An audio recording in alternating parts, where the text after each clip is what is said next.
New ইয়র্কের Jackson Heights থেকে আপনাদের সঙ্গে আছে আমি খালেদ মহিউদ্দিন। জুলাই মিত্রদের বিরোধ রাত থেকে রাজপথে উত্তাপ ছড়ানোর একটা শঙ্কা ছিল, নির্বাচনের তারিখ নিয়েও ছিল এক ধরনের অনিশ্চয়তা এবং নির্বাচন এই সময়ে না হলে এক হুমকির পরিস্থিতির মধ্যেও আমরা ছিলাম। এসব নিয়ে কথা বলার জন্য আজ আমাদের সঙ্গে রয়েছেন বিএনপি চেয়ারপারসনের পররাষ্ট্র বিষয়ক কমিটির বিশেষ সহকারী ডক্টর সাইমুম পারভেজ। ডক্টর সাইমুম পারভেজ, আপনাকে আমাদের অনুষ্ঠানে স্বাগত জানাই। আপনি আমাদের সময় দিয়েছেন নরওয়ের অসলো থেকে, সেজন্য আপনাকে অনেক শুভেচ্ছা এবং ধন্যবাদ। আমাদের সাথে আরও থাকছেন গণ অধিকার পরিষদের সভাপতি ও ডাকসুর সাবেক ভিপি জনাব নুরুল হক নূর। জনাব নুরুল হক নূর, আপনাকে আমাদের অনুষ্ঠানে স্বাগত জানাই। আপনিও আপনার অনেক ব্যস্ততার মধ্যে আমাদেরকে সময় দিয়েছেন, সেজন্য আমাদের শুভেচ্ছা ও কৃতজ্ঞতা জানবেন। জনাব নুরুল হক নূর, আমরা অনেকগুলি বিষয় নিয়ে আজকে কথা বলতে চাই, সেই জন্য ছোট ছোট করে কিছু প্রশ্ন একবারে করে ছোট ছোট করেও কিছু উত্তর দিতে চাই। প্রথমে আপনার অনুমতি নিয়ে আমি একটু ডক্টর পারভেজের কাছে যেতে চাই। ডক্টর পারভেজের কাছে আমরা একটু প্রশ্ন করতে চাই যে সেনাপ্রধান আপনাদের দলের চেয়ারপারসনের সঙ্গে দেখা করতে গুলশানে যান, সরকার প্রধান আপনাদের ভারপ্রাপ্ত চেয়ারম্যানের সঙ্গে বৈঠক করতে লন্ডনে যান। সব কিছু মিলিয়ে অন্তর্বর্তী সরকারে বিএনপি কি একটু বেশি শক্তিশালী কিনা? এই অবস্থায় লেভেল প্লেইং ফিল্ড নিশ্চিত করা কি আসলে সম্ভব হবে? প্রশাসনের বিভিন্ন স্তরে, আদালতে, অ্যাটর্নি জেনারেলের পদায়নে ডক্টর মোহাম্মদ ইউনূস সরকারের মধ্যে চেয়ে নাকি বিএনপির লোকজনই বেশি, বিএনপি নাকি এখন ডিফেক্টো পাওয়ারে। আপনি কি মনে করেন এটা ঠিক হচ্ছে কিনা, ডক্টর পারভেজ? আপনি যে প্রশ্নটা করেছেন এটা খুবই গুরুত্বপূর্ণ প্রশ্ন এবং আমরা গত দু একদিনে এই ধরনের আলোচনা উঠে আসছে বলে আমরা দেখেছি। দেখুন, জুলাই আগস্ট গণ অভ্যুত্থানের পরে যখন এই অন্তর্বর্তী সরকার গঠিত হয়, সেই সময় যেসব গুরুত্বপূর্ণ পলিটিক্যাল অ্যাক্টরের সাপোর্টের মাধ্যমে এই সরকারটি গঠিত হয়, তার মধ্যে বিএনপি একটি। অন্যান্য রাজনৈতিক দলও ছিল, এখানে সামরিক বাহিনীর প্রধান এবং সামরিক বাহিনীর একটা বড় রোল ছিল এবং যারা জুলাই অভ্যুত্থানে নেতৃত্ব দিয়েছেন তারা ছিল। তো এখন খুব স্বাভাবিকভাবেই হচ্ছে একটি সবচাইতে বড় রাজনৈতিক দল এবং সবচেয়ে বেশি সমর্থক বলে আমরা যেটা ধারণা করছি, সেই রাজনৈতিক দলের সাথে প্রধান উপদেষ্টা কথা বলবেন বা সামরিক বাহিনীর প্রধানও যিনি আছেন তিনি যোগাযোগ রাখতে পারেন, সেটা খুব অস্বাভাবিক বলে আমার কাছে মনে হয় না। কিন্তু শুধুমাত্র বিএনপির সাথেই যে এই ধরনের বৈঠক হচ্ছে সেটাও কিন্তু না। আমরা দেখেছি যে প্রধান উপদেষ্টা এবং তার অধীনে যেসব কমিশন রয়েছে তারা যখন বিভিন্ন বৈঠক আয়োজন করেন, তখন যত রাজনৈতিক দল রয়েছে, যত ধরনের পলিটিক্যাল অ্যাক্টর রয়েছে, সবাইকে নিয়েই এক ধরনের ঐক্যমত্য তৈরির একটা প্রচেষ্টা কিন্তু আমরা দেখছি। এবং রিসেন্টলি আমরা লন্ডনে যে বৈঠক দেখলাম, বিএনপির ভারপ্রাপ্ত চেয়ারম্যান তারেক রহমান এবং প্রধান উপদেষ্টার মধ্যে যে বৈঠক হলো, সেটি প্রধান উপদেষ্টা লন্ডন গিয়েছিলেন এবং সেটার অংশ হিসাবে তিনি আগ্রহ প্রকাশ করেছেন, বিএনপির দিক থেকেও আগ্রহ প্রকাশ করা হয়েছে এবং দুজন বৈঠকে হচ্ছে আলোচনা করেছেন। এবং সেইটা যে শুধুমাত্র বিএনপির সাথে আলোচনা করছেন বিষয়টা এক্সক্লুসিভলি তো তা না। এর আগেও আমরা দেখেছি যে প্রধান উপদেষ্টার সাথে জামাতের আমিরেরও আলোচনা হয়েছে, বিভিন্ন ছোট ছোট রাজনৈতিক দলের প্রধান যারা রয়েছেন, শীর্ষ পর্যায়ের নেতৃত্ব যারা রয়েছেন, সবার সাথেই আলোচনা করা হয়েছে। এবং বাংলাদেশে ভিতরে যারা রয়েছেন, ঐক্যমত কমিশন থেকে শুরু করে বিভিন্ন কমিশন ধাপে ধাপে বিভিন্ন দফায় তাদের সাথে আলোচনা করছেন। যে কারণে শুধুমাত্র বিএনপিকে বেশি সুবিধা দেওয়া হচ্ছে, এই ধরনের অভিযোগ যদি কেউ করে থাকেন, আমার কাছে মনে হয় সেটা সত্যি নয়। আপনি বলছিলেন যে অন্যান্য রাজনৈতিক দলগুলির সাথেও কথা বলেছেন, কিন্তু আমরা অন্যান্য রাজনৈতিক দলের সাথে কথা বলতে দেখেছি হচ্ছে গুচ্ছভাবে। এখানে শুধু এককভাবে জনাব তারেক রহমানের সাথে দেখা করে কথাই বলা হয় নাই, জনাব তারেক রহমানের সাথে দেখা করে নতুন নির্বাচনের তারিখ ঘোষণা করেছেন প্রধান উপদেষ্টা। তো এতে করে কি মনে হয় না সে সবার উপরে জর্জ অরওয়েল সত্য, মানে সবাই কেউ কেউ equal, somebody is more equal? আমি বুঝতে পেরেছি আপনার প্রশ্নটি, কিন্তু এখানে তো একটু পরিবর্তিত পরিস্থিতি রয়েছে বা এমন একটি ইউনিক সিচুয়েশন রয়েছে। যদি তারেক রহমান বাংলাদেশে অবস্থান করতেন এবং সেখানে যদি শুধুমাত্র তার সাথে আলোচনা করেই এই ধরনের সিদ্ধান্ত নেওয়া হতো, তাহলে হয়তো এই কথাটি প্রযোজ্য ছিল। কিন্তু যেহেতু এই মুহূর্তে তারেক রহমান লন্ডনে রয়েছেন এবং তার সাথে আলোচনার একটা প্রেক্ষাপট তৈরি হয়েছিল, এবং সেই আলোচনার পরে এই ধরনের তারিখ তারা ঘোষণা করেছেন। এখন আপনি বলতে পারেন যে কেন এই সময়ে আপনার একজন কাছে মানে দলীয় আমি প্রধানের আমি সাথে, আমি এইটাই যে আমি জানতে একটু শেষ করি, চাচ্ছিলাম। এই জি একজন জি। দলীয় প্রধানের সাথে আলোচনা করেই তারপরে কেন প্রধান উপদেষ্টা এটা করলেন, তো সেইটা তো আসলে মানে আমার কাছে মনে হয় বলটা হচ্ছে প্রধান উপদেষ্টার কোর্টে, যে কেন তিনি এটা করলেন। কিন্তু হুম, আমার কাছে এর আগেও কিন্তু নির্বাচনের তারিখ নিয়ে নানা দফায় দলগুলোর সাথে আলোচনা করা হয়েছে। এখন তারপরে প্রধান উপদেষ্টা এটা বলেছেন যে ডিসেম্বর থেকে জুনের মধ্যে যে কোনো একটি ফেভারেবল টাইমে তিনি নির্বাচনটি করবেন। হুম, হুম। তিনি এপ্রিলে একটি ঘোষণা দিয়েছেন। ঘোষণা দেওয়ার পরে আমরা দেখলাম যে এপ্রিলে নির্বাচনের নানা রকম জলবায়ুগত এবং প্রাকৃতিক নানা রকম অসুবিধা রয়েছে, সেটা নিয়ে নাগরিক সমাজের মধ্যে আলোচনা হয়েছে। নাগরিক কোয়ালিশন নামে একটি জোট রয়েছে, তারাও কিন্তু ফেব্রুয়ারিতে ইলেকশনের কথা বলেছেন। এছাড়াও বিভিন্ন রাজনৈতিক দল এবং নাগরিক সমাজ থেকে ফেব্রুয়ারিতে নির্বাচন এগিয়ে নিয়ে আসার দাবি তোলা হচ্ছে। সবকিছু মিলিয়ে কিন্তু বিএনপি দাবি ছিল ডিসেম্বর, অর্থাৎ আমরা দেখেছি যে দুই পক্ষ থেকে একটি উইন উইন সিচুয়েশন করার মাধ্যমে হচ্ছে আমার ফেব্রুয়ারিতে এই তারিখটি নির্ধারিত করা হয়। আমার কাছে কিন্তু মনে হয়েছে যে পুরোটাই আসলে বিএনপি ডিসেম্বর দাবি করা, সরকার প্রধানের এপ্রিল বলা, তারপর আবার ফেব্রুয়ারিতে আসা এবং এক ধরনের একটা ছদ্ম প্রতিযোগিতামূলক অবস্থানে থাকা। আমার কাছে মনে হয়েছে যে সরকারের মধ্যে যে বিএনপির প্রভাব অনেক বেশি এবং এটা যে একটা লেভেল প্লেইং ফিল্ড না, এইটাকে আড়াল করার একটা চেষ্টা করা হচ্ছে। আমি মানে আপনার সাথে দ্বিমত পোষণ করি। কারণ আমি মনে করি যে সরকারের সাথে একটা না, কারণ কারণ এই মিটিং এর আগে পর্যন্ত কিন্তু বাংলাদেশে অন্যরকম কথা প্রচলিত ছিল। আমি জানি না যে আপনি খেয়াল করেছেন কিনা, অবশ্যই করেছেন, আপনি একজন প্রথিতযশা সাংবাদিক, আপনার জানার কথা। সেটা হচ্ছে যে বিএনপির কথা হচ্ছে আমি অন্তর্বর্তী সরকার শুনছেন না, বা জামাত ইসলামী বা অন্যান্য দলের সাথে বা এনসিপির সাথেই তাদের বেশি যোগাযোগ। হঠাৎ করে এই মিটিং এর পরই যখন বিএনপির পুরোপুরি দাবিটাও মানলো না, কিন্তু বিএনপি এক ধরনের ছাড় দেওয়ার মাধ্যমে 2 মাস পরে, এবং আমরা দেখি অন্তর্বর্তী সরকারের প্রধানও তার যে টাইমলাইন সেখান থেকে একটা মাঝামাঝি পর্যায়ে নিয়ে আসা হলো। কিন্তু তখন আমরা দেখি এই আলোচনাটা লেভেল প্লেইং ফিল্ডের আলোচনাটা শুরু হলো। না অর্থাৎ এইটা আমার কাছে কতগুলি মনে হয় না যে কখনোই বিএনপি কোনো অতিরিক্ত সুবিধা না পাচ্ছে। আর কতগুলি আরেকটা যে জিনিসটা জি আপনি বলছেন, যেটা অনেকেই বলার চেষ্টা করে যে সরকারের মধ্যে প্রচুর পরিমাণে বিএনপির লোক আছে, তাই না, এই কথাটা বলার চেষ্টা করে। জি কিন্তু দেখেন, বিএনপির বিএনপির হাতে তো ক্ষমতা নাই, হুম, হুম। বিএনপি গভর্নমেন্ট ফর্ম করেনি, কিন্তু বিএনপির জন্য অনেক রেসপন্সিবিলিটি রয়েছে। আমরা বিএনপিকে ব্লেম করছি নানা কাজের জন্য, কিন্তু আমরা এটা বুঝতে পারছি না যে বিএনপি একটি রাজনৈতিক দল, বিএনপি একটি সরকার না। কিন্তু সরকারের মতো এক্সপেকটেশন আমরা বিএনপির কাছে আশা করছি, কিন্তু সরকারে যাওয়ার জন্য বা একটি সুষ্ঠু নির্বাচন করে কোনো একটি দল ক্ষমতায় যাবে সেটির প্রক্রিয়া এতদিন অভাব ছিল, কিন্তু আমরা দেখি যে লন্ডন বৈঠকের পরে আমরা দেখি যে এখানে ঐক্যমতের একটি ভিত্তি তৈরি আপনি হয়েছে। লন্ডন বৈঠকের পরের কথা বলতেছেন, ডক্টর পারভেজ নিশ্চয়ই আপনি আরো বলবেন। আমি শুধু কয়েকটা জিনিস মোটা দাগে আপনার আমি স্মরণ করায় দেই। সেটা হচ্ছে যে বাংলাদেশে অ্যাটর্নি জেনারেল নিয়োগ করা হয়েছে বাংলাদেশের সরকার গঠনের আগে। সেই অ্যাটর্নি জেনারেল সাবেক মানে উনি বিএনপিতে একজন মানে পদস্থ রাজনীতিবিদ ছিলেন। আমরা সরকারে এখন যারা মানবাধিকার বিষয়ক সম্পাদক ছিলেন। জি। মানবাধিকার বিষয়ক সম্পাদক ছিলেন এবং এই সরকার আসার আগে তিনি কিন্তু অ্যাটর্নি জেনারেল নিয়োগ হয়েছেন। 2 নাম্বার, আমি যদি বলি যে বাংলাদেশে যতজন সরকারি কর্মকর্তা রয়েছেন এই মুহূর্তে, তাদের মধ্যে বেশিরভাগই নিজেদেরকে বিএনপি বলে পরিচয় দেন এবং বিএনপি ক্ষমতায় আসলে কি হবে সেই ব্যাপারে এখনই এটা ছক কষে। দেখুন খালেদ ভাই, আমরা কেউ এটা যদি আমরা বিএনপি একটু হিসাবে কেউ যদি জি নিজেকে পরিচয় দেয়, এটা তো বিএনপি আসলে লাভজনক কখনো না রোধ হলে করতে দিত না পারবে ডক্টর না, পারভেজ। প্রতিরোধ করতে না না পারবে না। লাভজনক না হলে এখন দিত সবাই না। যদি এটা প্রেডিকশন মানে করতে চায় যে এই জনগণের ভোটে সুষ্ঠু নির্বাচনের মাধ্যমে বিএনপি ক্ষমতায় আসবে এবং বিএনপির সাথে তারা লিনিং হতে চায়, বিএনপি করতে চায়, এখানে তো বিএনপি বলতে পারে না ওকে, যে হচ্ছে প্রত্যেকটা অফিসারকে ধরে ধরে যে আমরা বিএনপি করছো কেন, তাই না? এটা তো অযৌক্তিক এবং ইরেশনাল আমার কাছে মনে হয়।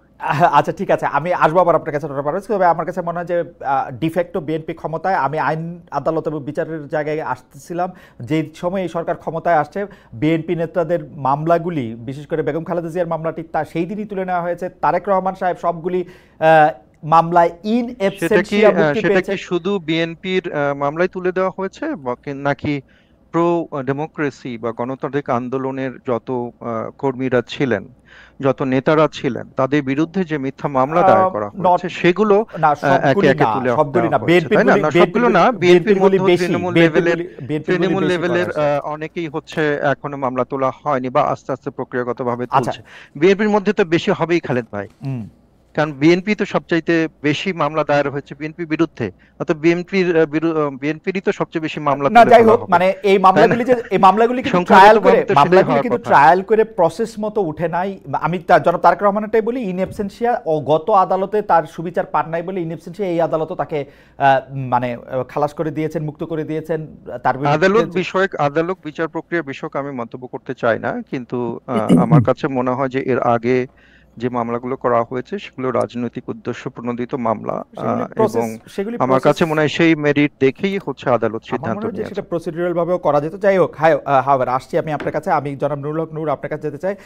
আপনাকে আমরা সম্প্রতি পটুয়াখালী ৩ আসনে রাজনৈতিক কর্মসূচি চালাতে গিয়ে স্থানীয় বিএনপির বাধার মুখে আপনি পড়েছেন। বাধার মুখে পড়ার পরে আপনার সাথে কথোপকথন আইন শৃঙ্খলা বাহিনীর, সেটা আমরা দেখেছি। সেটার ক্ষেত্রে আইন শৃঙ্খলা বাহিনীর অনুরোধের ক্ষেত্রে আপনাকে আমরা এক ধরনের এই শব্দটা আমি একটা ড্যাশ রাখলাম, ওই শব্দটা আপনি একটু বসায় নিয়েন। ওইটার মধ্যে থেকে আপনি তাদেরকে মানে তাদেরকে বুঝাতে চেয়েছেন যে আপনি যেইভাবে বলবেন সেইভাবেই তাদের চলতে হবে। মানে এক পর্যায়ে আমরা অসহায় দেখতেছিলাম আইন শৃঙ্খলা পরিস্থিতির, যে আইন শৃঙ্খলা বাহিনীর লোকজনরে। মানে এইরকমটা কেন আসলে? বিএনপির উপরে আপনি দায় দিয়েছেন, বিএনপির লোকজনের সাথে বা বিরুদ্ধে আপনি কথা বলেছেন, এবং আপনার মতো করেই আপনি এটা পরিচালিত করতে চেয়েছেন, সেটা কেন? মানে ইজ ইট লাইক জনাব নুরুল হক নূর? না না, এখানে আমার আমার মনে হয় যে প্রথমত হচ্ছে আমি আপনাদেরকে ধন্যবাদ জানাই, শামীম ভাইকে, দর্শকদেরকে শুভেচ্ছা, যে আপনি হয়তো পুরো ঘটনাটা জানেন নাই। যেটা হচ্ছিল, আমি আমার বিশেষ করে এখানে পুরনো ঘটনা একটু টানতে হবে।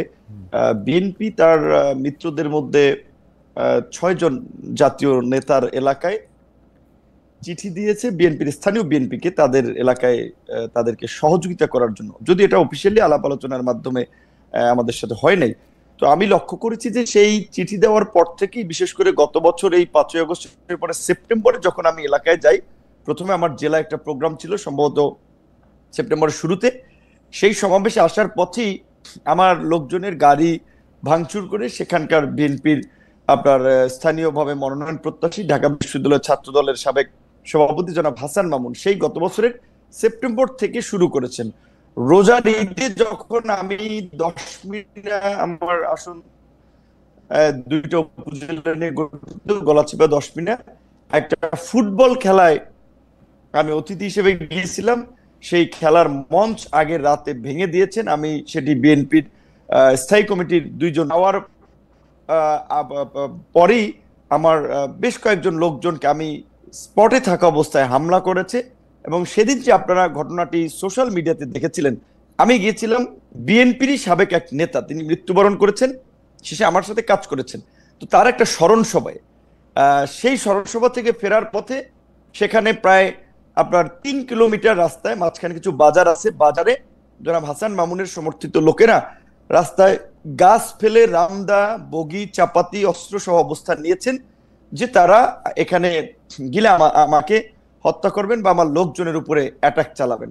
তখন আমি সেটি পুলিশকে জানাই, পুলিশ আসে, প্রথমে এসপি পুলিশ পাঠায়, 2 গাড়ি পুলিশ পাঠায়, পুলিশ এসে হয়তো তারা রিপোর্ট করে এবং আমাকেও জানায় যে ভাই এখানে হাসান মামুনের যে লোকজন, তাদের যে প্রস্তুতি, আমরা কিছু করতে পারবো না, আপনি উপরে কথা বলেন। তার মানে উপরে কথা হলো, ওসি বলছে, আমি বুঝছি, তাহলে কি করতে হবে। আমি তখন পটুয়াখালীর সেনাবাহিনীর দায়িত্বে তাদেরকে জানালাম। তারাও 4 গাড়ি আসছে, পুলিশ 2 গাড়ি, সেনাবাহিনীর 4 গাড়ি, 6 গাড়ি আসার পরেও তারা আমার সাথে পার্সোনালি আলাপ করতেছিল, বলছে ভাই তাদের যে প্রস্তুতি, এখানে তারা রাস্তার পাশে ইট নিয়ে অবস্থান করছে, তাদের হাতে দেশীয় অস্ত্রশস্ত্র, আমরা এখানে কতজন লোক, আমরা এই আপনাকে এখান থেকে এই পথ দিয়ে নিয়ে যেতে পারবো না, আপনি বরঞ্চ অন্য পথ দিয়ে চলে যান। আমি বলছি কোথায় যাব? তারা বলছে আপনি উপজেলা শহরে যাবেন না, আপনি জেলা শহরে যান। বলছে আমার বাড়ি উপজেলায়, আমি কেন উপজেলায় যাব, এই জায়গাটুকু আমি কেন জেলাতে যাব? এই জায়গাটুকু আমি যাই নাই, আমি এই জায়গাটুকু দেখতেছিলাম নূর। আমি কিন্তু ঘটনা আমি সেটা বলছি, আমি শেষ করছি, আমি যেটা বলবো, জি বলেন। হ্যাঁ, আমি বলছি যে শুনেন, যখন রাত্র আপনার সোয়া দুটো রাত্র, তখন পর্যন্ত তারা আমাকে বিকল্প পথে পাঠাতেছে। আমি বলছি কেন আপনারা এই আর্মি আসছেন, পুলিশ আসছেন, নির্বাচন হয়নি, এখনই যদি এইভাবে পরিস্থিতি হয় আপনাদেরকে জিম্মি করে, আপনারা যদি বিএনপির অনেক গ্রুপ আছে, এখানে বিএনপি একটা বড় দল, সাবেক এমপির গ্রুপ আছে, অন্য আরো নেতা আছে, এখানে একটা গ্রুপের লোককে যদি আপনারা কন্ট্রোল করতে না পারেন, আমি একটা জাতীয় নেতা, একটা দলের সভাপতি, এখানে বিএনপিও তার নেতা কর্মীদেরকে অফিসিয়ালি চিঠি দিয়ে আমাকে সহযোগিতা করতে বলেছে, সেখানে বিএনপির একটা ছোট গ্রুপ, তাদেরকে আপনারা এই নিবৃত্ত করতে পারবেন না? তাহলে আপনাদের নিরাপত্তার দরকার নাই, আমি বাসি মরি, আমি আমার মতো যাই। যেই কারণে তখন আমি ওনাদের সাথে কথা বলে আমি আমার মতো রওনা দিয়েছিলাম।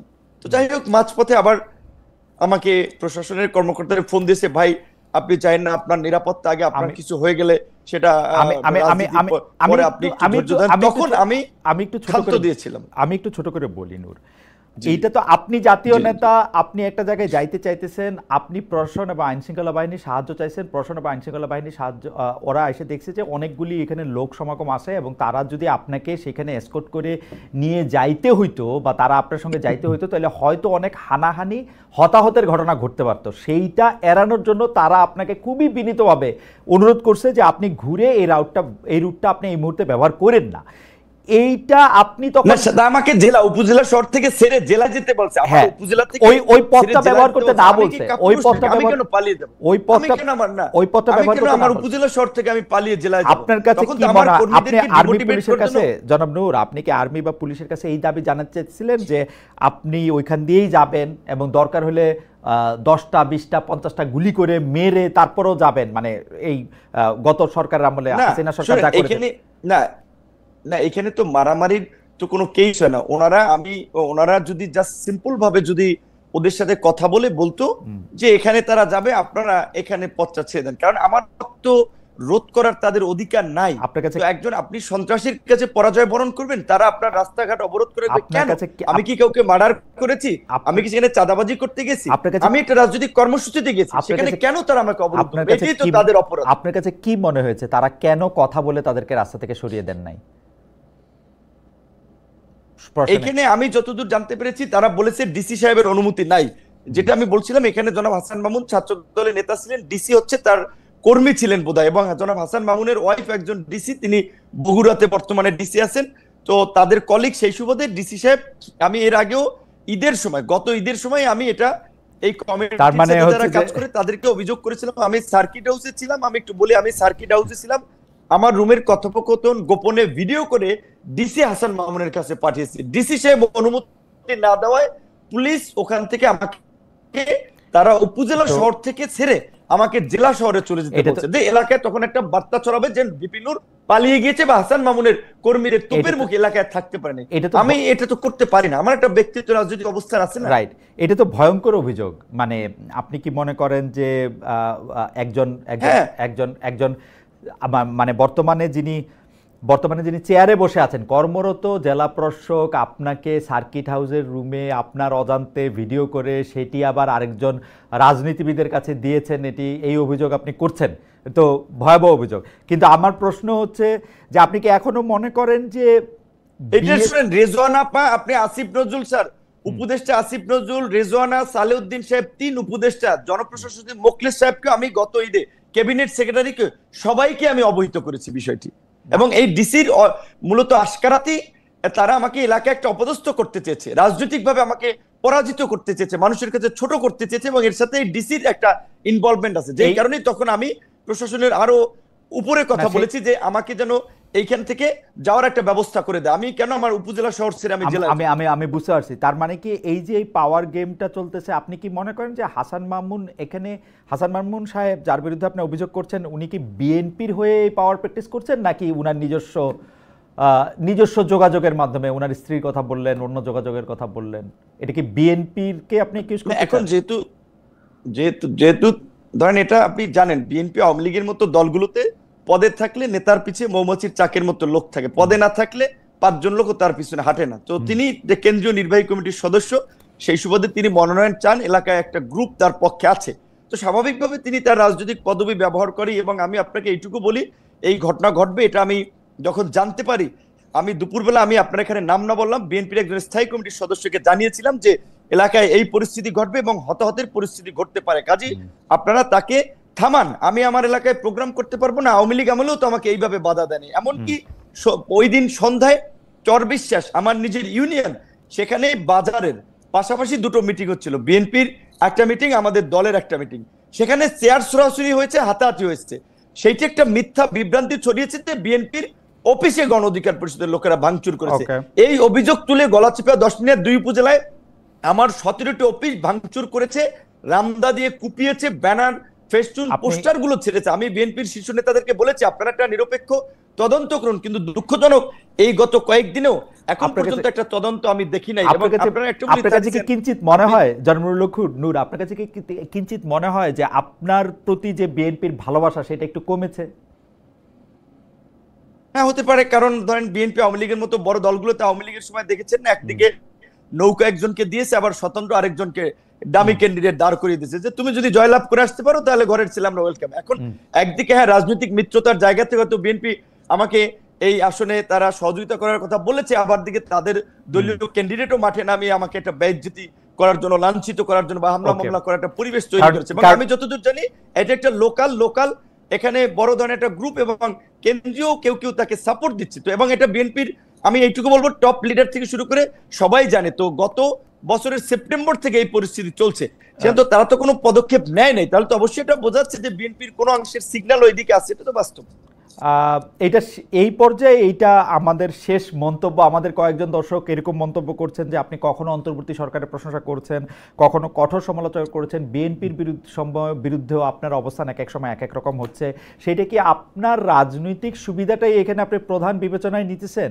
কেউ আপনাকে সাবেক প্রেসিডেন্ট HM এরশাদের সাথেও তুলনা করছেন যে উনি যেমন একটা পার্টির নেতা হিসেবে রাজনৈতিক সুবিধা নেওয়ার জন্য তার অবস্থান পরিবর্তন করতেন, আপনার মধ্যেও কি সেটা দেখা যাচ্ছে কিনা একটু যদি মন্তব্য করতেন। অবশ্যই রাজনীতিতে প্রত্যেক রাজনৈতিক দল দেশ জাতির জন্য যেমন কাজ করতে চায়, নিজের পলিটিক্যাল পার্টির স্বার্থটাও দেখবে অবশ্যই, কারণ সে যদি পজিশনে না থাকে তাহলে সে কিভাবে কাজ করবে। তো অবশ্যই রাজনৈতিকভাবে আমরা আমাদের দলীয় আমরা একটা অবস্থান আমরা দেখবো যে এইখানে একটা জোটে গেলে আমাদের একটা ভিন্ন অবস্থানে থাকলে আমাদের রাজনৈতিক অবস্থান ঠিক হয়, আমরা মানুষের জন্য কি করতে পারছি।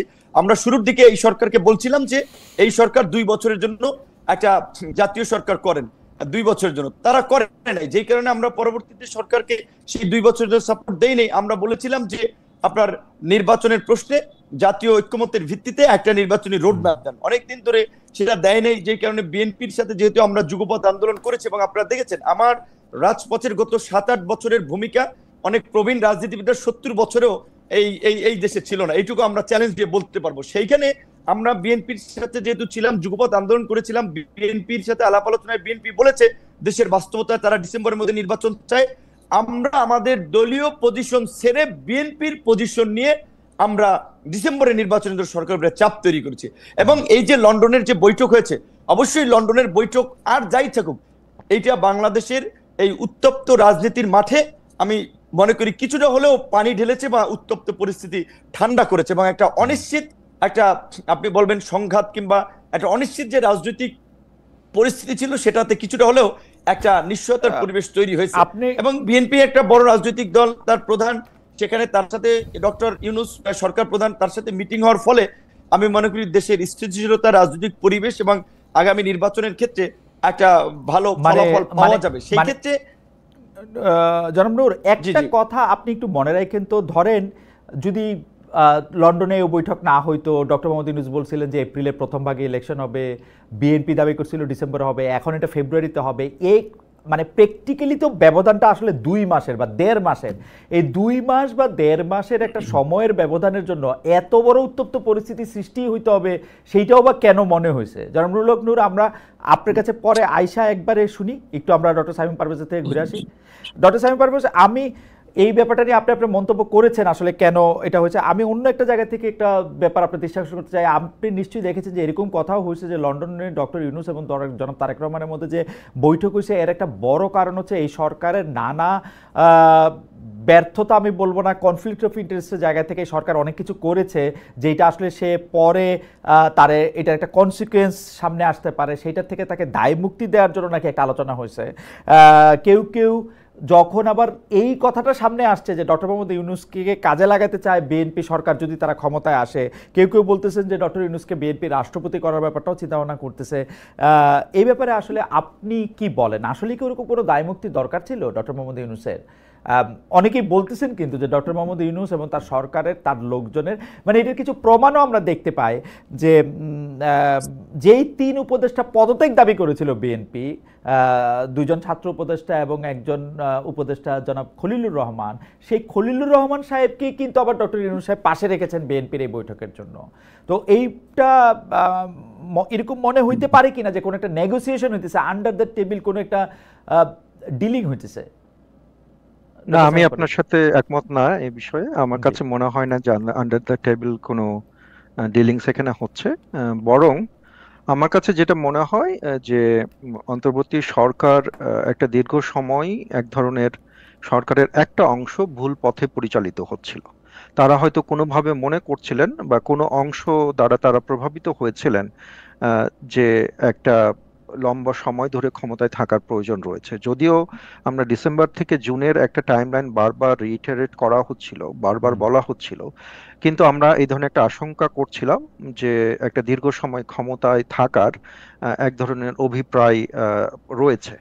কিন্তু যে কারণেই এক ধরনের হচ্ছে আমি বলবো যে সমঝোতার দরকার ছিল। এবং শুধু এটা বিএনপি না, বিএনপির মতো যারা লাইক মাইন্ডেড অন্যান্য পলিটিক্যাল পার্টি রয়েছেন তারা এবং সিভিল সোসাইটির মধ্যেও, সাধারণ জনগণের মধ্যেও নির্বাচন যে আসলেই অনুষ্ঠিত হবে এবং সঠিক সময়ে অনুষ্ঠিত হবে সেটা নিয়ে কিন্তু দ্বিধা এবং শঙ্কা আমরা সে সময় দেখি।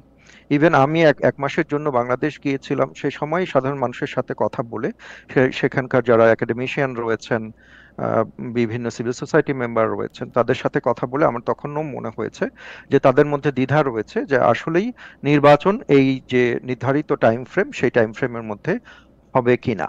এবং সরকারের একটা অংশ যে এই নির্বাচনকে ব্যাহত করতে চাচ্ছেন সেই ধরনের আলাপ আলোচনা কিন্তু চলছিল। এখন এই সরকার কি করেছে এবং তার জন্য যে দায়মুক্তি প্রয়োজন কিনা সেই আলোচনায় আমি যেতে চাই না, কারণ এটার আসলে এভিডেন্স আমার কাছে নাই এবং আমি হচ্ছে নিশ্চিত না যে এই ধরনের কোনো দায় তাদের রয়েছে কিনা। ডক্টর পারভেজ, আমি আপনার আগের অংশটুকু থেকে আমি যদি একটু ছোট করে বলেন যে আসলে নির্বাচনটা দিতে চান না ডক্টর মোহাম্মদ ইউনূস বা তার সরকারে কেউ কেউ এরকম বলতেছেন, কিন্তু আমি আবারও পরীক্ষা করে দেখলাম তাদের কেউ কিন্তু এরকম কথা বলেন নাই যে তারা নির্বাচনটা আসলে অনেক সময়ের জন্য পিছায়া বা অনেক পিছনে নিতে চান বা অনেক দিন থাকতে চান। একজনও কিন্তু এরকম বলেন না, কিন্তু বিএনপি বারবার এই শঙ্কা খুব বেশি করে প্রকাশ করছে।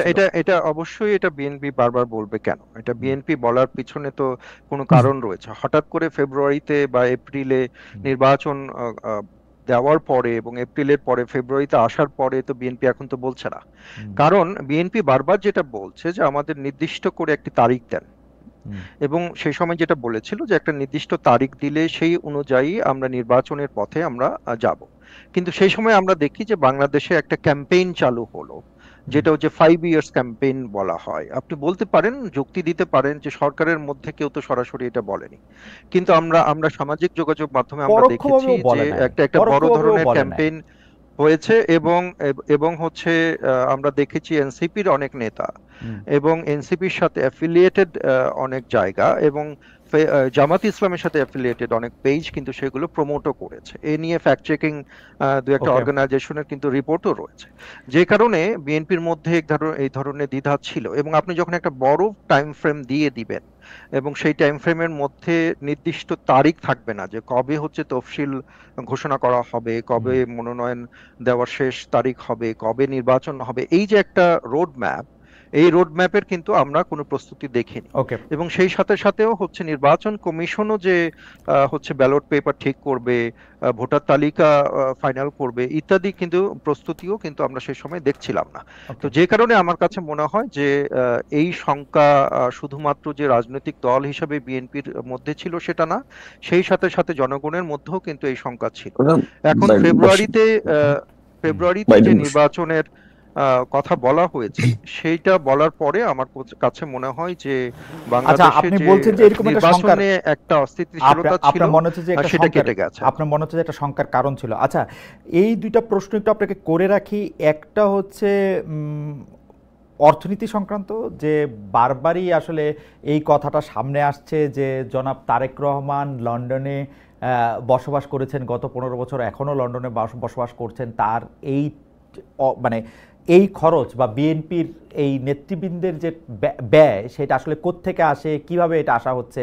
এবং জনাব তারেক রহমানের দেশে ফেরা নিয়েও একটি কথা হচ্ছে যে তিনি ব্রিটিশ নাগরিকত্ব নিয়েছিলেন, এই জন্য তিনি দেশে আসতে পারতেছেন না। এই দুইটা প্রসঙ্গে কি আপনি ছোট করে বলবেন যে জনাব তারেক রহমান লন্ডনে কিভাবে তার ব্যয় নির্বাহ করতেছেন, বা তিনি আসলে এই প্রশ্ন অনেকেই করেন, এবং হচ্ছে যে রাইটফুলি এটা অবশ্যই জার্নালিস্টরা করতে পারেন। তো এখন আমরা জানি যে তারেক রহমান যে পরিস্থিতিতে অত্যাচারিত হওয়ার পরে চিকিৎসা গ্রহণের জন্য হচ্ছে দেশ ছেড়ে গিয়েছিলেন, এবং তিনি একটা বড় সময় রাজনীতির বাইরে ছিলেন কয়েক বছর, পরবর্তীতে তিনি রাজনীতিতে অ্যাক্টিভ হন। এখন তারেক রহমানের যে পরিবারের দিকে আমরা তাকাই, সেই পরিবারের হচ্ছে যে তার যে সহধর্মিণী তিনি একজন ডাক্তার, এবং তার যে মেয়ে তিনি একজন ব্যারিস্টার। দুজনেই হচ্ছে ভালো চাকরি করতেন যখন লন্ডনে ছিলেন। এবং আমার কাছে মনে হয় তারেক রহমানের জীবন যদি আপনি দেখেন, তার প্রতিদিনের জীবনে তিনি যেভাবে, জাইমা রহমান কি লন্ডনে প্র্যাকটিস শুরু করেছেন? তিনি একটি ফার্মে কাজ করেন। জি, লন্ডনে একটা ফার্মে কাজ করেন এই বছর। তো এখন আন্তর্জাতিক একটা ফার্মে কাজ করেন। আমার মনে হয় এই বছর না, তার আগে থেকেই কাজ করেন। তো এখন আমি যেটা বলছি যে আসলে তারেক রহমান এবং তার পরিবার যে জীবনযাপন করেন সেটা কিন্তু অত্যন্ত সাধারণ জীবনযাপন। আমি একটা উদাহরণ দিচ্ছি। আমি যখন প্রথম ওনার সাথে আমার লন্ডনে দেখা হয়, তো সেটা কয়েক বছর আগের কথা। তো লন্ডনের একটি কফি শপে উনি বললেন যে উনি আসবেন, আমি অপেক্ষা করছিলাম। তো তখন উনি যখন আসলেন, উনি একটা পরেছিলেন হচ্ছে একটা একটা লাল জ্যাকেটের মতো, যেটা রং চটা, এবং তার যে অ্যাপিয়ারেন্স, তিনি যে পোশাক পরে ছিলেন, তিনি যে ঘড়ি পরেছিলেন, তিনি যে জুতা পরেছিলেন, সেটাতে কিন্তু কোনো ধরনের বিলাস আমি খেয়াল করিনি। এবং আমি এর মধ্যে আমি দেখেছি যে অনেকে এই ধরনের, যখন ঘড়ি নিয়ে নানা আলোচনা হলো, তখন কিন্তু তার যে ব্যক্তিগত জীবনযাপন নিয়েও কিন্তু আমরা কথা খেয়াল করেছি। তার মানে তিনি যে জীবনযাপন করেন তাতে আসলে খুব বেশি খরচের প্রয়োজন পড়ে না। আমি শুধু জীবনযাপন দেখলে তো কত কিছু, মানে অনেক কিছুই বোঝা যায় না। কারণ যারা রিচ, তারা আসলে রিচ দেখাইতে চায় না, কারণ তারা আসলেই রিচ। আমরা মানে গরিব লোকদের সেইটা থাকে। আমি যেটা প্রশ্নটা করতে চাই, তারপরও আমি যেটা প্রশ্ন করতে চাই, বিল কথা হয়তো বলছেন বা অন্যদের কথা বলছেন যারা খুবই সাধারণ পোশাক পরেন, কিন্তু তারপরও হচ্ছে যে তাদের জীবনযাপন দেখে অন্তত আপনি এক ধরনের ধারণা পাবেন। আচ্ছা, ঠিক আছে, পোশাক সাধারণ, আমি প্রশ্নটা এইভাবে রিফ্রেশ করি, তিনি তার বাবার পথটাকে অনুসরণ করে বলে আমার কাছে মনে হয় যে ব্যক্তিগত জীবনে তিনি এই ধরনের বিলাস ব্যসন তিনি তেমন করেন না বলে খরচও তার পরিবারের তত বেশি হওয়ার কথা না। জনাব তারেক রহমানের স্ত্রী ডক্টর জুবাইদা রহমান এবং কন্যা ব্যারিস্টার জাইমা রহমান, তাদের রোজগার দিয়েই জনাব তারেক রহমান চলতেছেন, তাই তো? না, দেখেন, বিষয়টা হচ্ছে আমি তো আর তারেক রহমানের ফিনান্সিয়াল পোর্টফোলিও মানে বিএনপি থেকে উনি টাকা নিচ্ছেন না, বিএনপি থেকে উনি টাকা নিচ্ছেন না, মানে দলগতভাবে তাকে টাকা দেওয়া হয় না, এই তো ঘটনা। দলগতভাবে টাকা দেওয়া হয় কিনা, বা আমাদের বিএনপির মধ্যে বা বাংলাদেশের সমস্ত রাজনৈতিক দলগুলোর মধ্যে এই ধরনের মেকানিজম আছে কিনা, সেই বিষয়ে তো আমি দায়িত্বপ্রাপ্ত না। যে কারণে আমার কাছে মনে হয় যে এই প্রশ্নটা আপনার জন্য গুরুত্বপূর্ণ হবে যদি আপনি অর্থ বিষয়ক সম্পাদক যারা রয়েছেন, তাদের কাছে, যারা এই বিষয়ে ডিল করেন, তারা ভালো বলতে পারবেন। এই আমি নাগরিকত্বটা নিয়ে কি আপনি একটু বলবেন যে তিনি কি ব্রিটিশ নাগরিক, বাংলাদেশি নাগরিক? না, তিনি ব্রিটিশ নাগরিক না বলে আমি জানি। তিনি ব্রিটিশ নাগরিক না বলে আমি জানি, এবং অবশ্যই দেশে ফেরার একটা প্রস্তুতি আমি খেয়াল করছি। এবং এই বিষয়কে আরেকটি বিষয় আমি বলতে চাই, সেটা হচ্ছে যে দেশের বাইরে থেকে তিনি কেন দল পরিচালনা করছেন এবং তিনি কেন দেশে ফিরে আসছেন না, এই বিষয়ে সবচেয়ে বেশি কনসার্ন কিন্তু বিএনপির চাইতে বিএনপির বাইরের লোকেরা।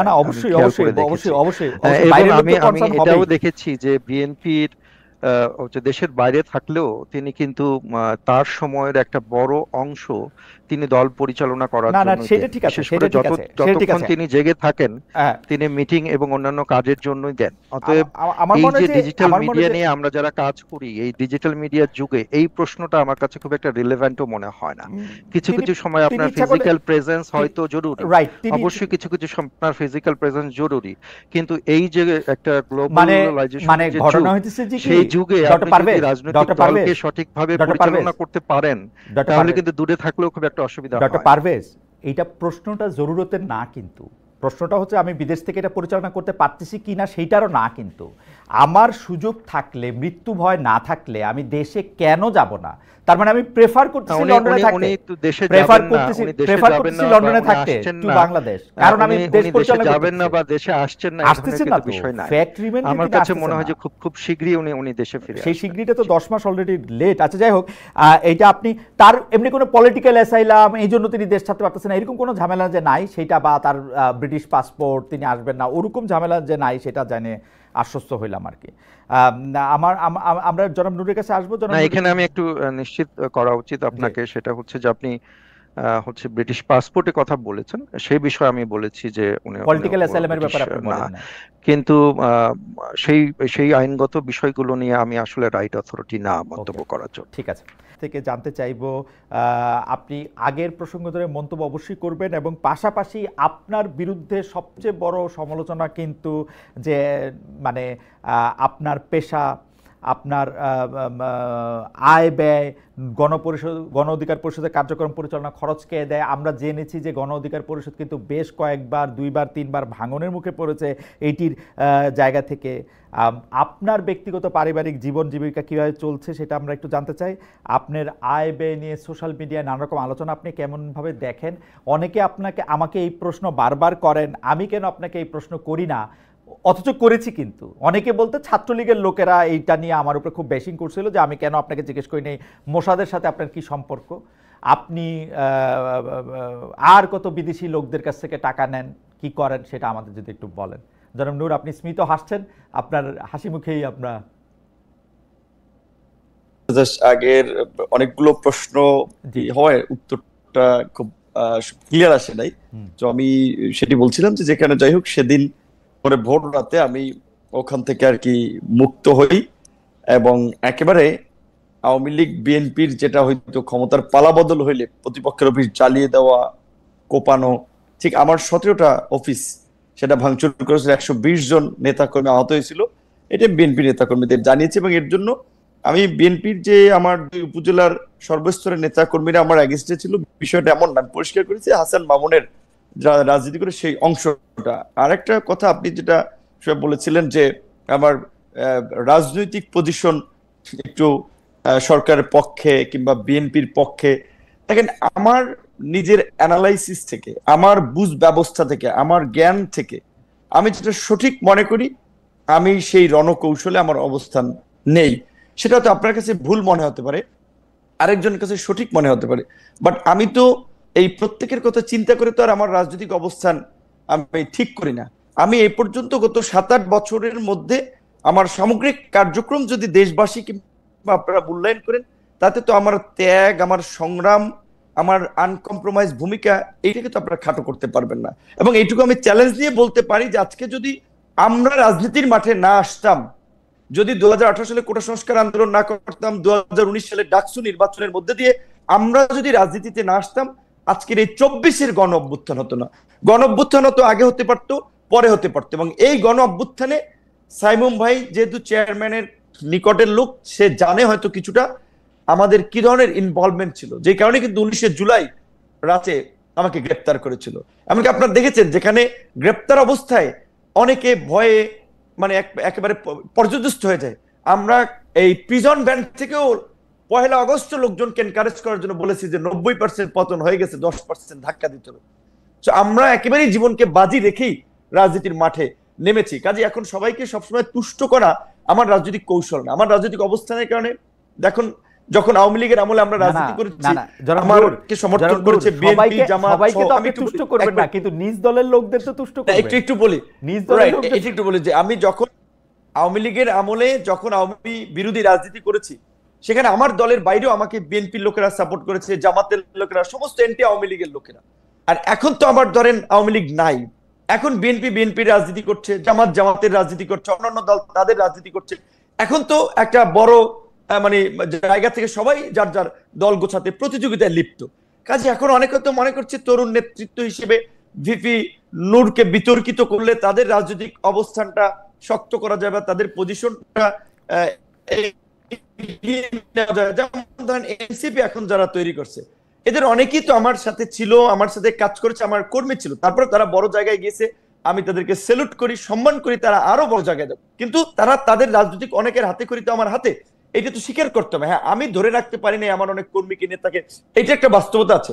কারণ আমরা যখন রাজনীতিটা করেছি আমরা বিভিন্ন মানুষের সহায়তা নিয়ে করেছি। আমাদের দলে এমপি ছিল না, মন্ত্রী ছিল না, ব্যবসায়ী ছিল না, তারা কিন্তু যারা আপনার দল থেকে চলে গেছে তাদের মধ্যে অনেক অংশই আপনার বিরুদ্ধে যে একটা অভিযোগ করেছেন এর মধ্যে আর্থিক বিষয়টা একটা বড় অভিযোগ। এইটা যদি আপনি একটু বলতেন, ক্লিয়ার করতেন। এখানে রাইট, এটা হচ্ছে শুনুন, আমার নেতা কর্মীরা এইটা ওইভাবে বলে নাই, হয়তো দু একজন বলতে পারে না জেনে। এইটা মূলত ক্যারেক্টার অ্যাসাসিনেশন করার জন্য এই কথাগুলো বলা হয়েছে। এটা একটা রাজনীতির বাইরের কিছু মানুষ কিংবা এটা একটা ন্যারেটিভ তৈরি করার, যেমন ধরেন তারেক রহমানের কথা আপনি জিজ্ঞেস করলেন।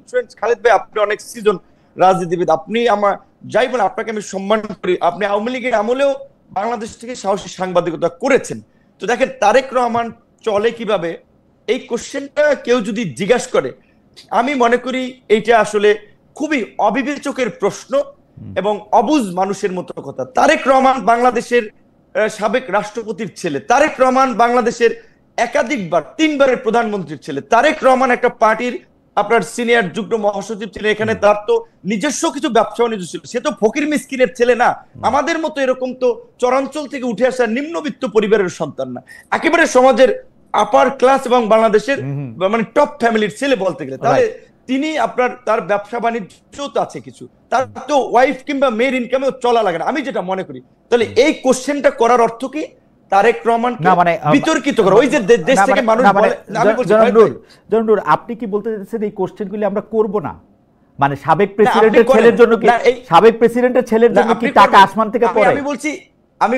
আমি বলছি এই প্রশ্নটা আপনার না, এটা তো আপনার অডিয়েন্সের অনেকে, আমাদের দেশের মানুষ। আমারও প্রশ্ন, রাজনৈতিক ভাবে আসলে অসচেতন, আমারও প্রশ্ন। ওকে, আপনার থাকবে, আপনি যদি অনেস্টলি জিজ্ঞেস করেন আমি মনে করি তারেক রহমান উত্তর দিতে কমফোর্টেবল, জি এটা কমফোর্ট ফিল করবে। কিন্তু কিছু মানুষ কিন্তু ইন্টেনশনালি ওই যে বলে তারেক রহমান মনোনয়ন বেচে, এই করে সেই করে, মানে তার ক্যারেক্টার অ্যাসাসিনেশন করার জন্য।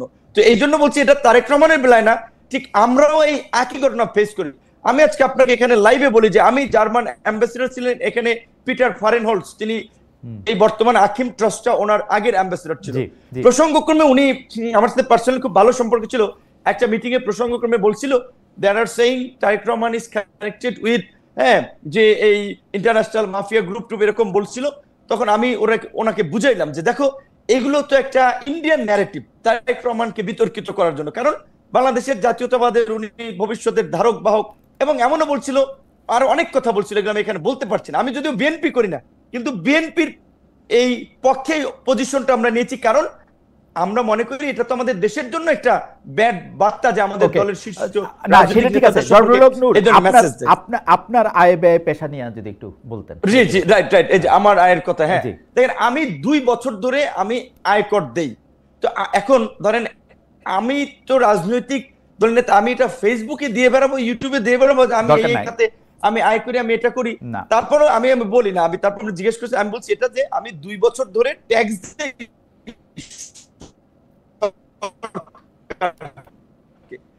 সেখানে আমার একটা বাৎসরিক আয় আমি দেখেছি একটা ফেসবুক সোশ্যাল সাইট থেকে প্রায় 70-80 হাজার টাকার মতো, 1 লাখ টাকার মতো আসে, তার বেশি আসে কোনো কোনো মাত্রে। আমি নিয়মিত যে টেলিভিশন প্রোগ্রাম গুলো বা টক শো করি, এখান থেকে একটা ছোট করে হলে আর্নিং হয়।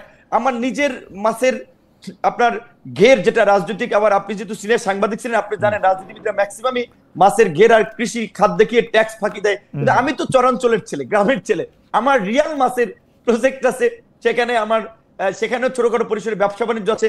আমি গত আপনার মাসে একটা প্রতিষ্ঠানের সাথে তাদের অ্যাডভাইজার হিসেবে জয়েন করেছি, তারা আমাকে 3 লক্ষ টাকা সম্মানী দেয়। তাহলে আমার তো নিজে যেহেতু চলি, আমি রাজনীতি করি স্বাভাবিকভাবেই তো আমার ঠিক তো আছে। একটা না স্বামী ইমেজ না কিংবা না না না বিতর্ক আমি আপনাকে বলি চলি। আমি আপনাকে বলি জনাব নূর, গত 15 বছর ধরে আওয়ামী লীগ সরকার ক্ষমতা থাকার পর আসলে তারা প্রশ্ন এবং বিতর্কের ঊর্ধ্বে নিজেদেরকে রাখতে চেয়েছিল, তারা কোনো রকম প্রশ্নই তারা নিত না।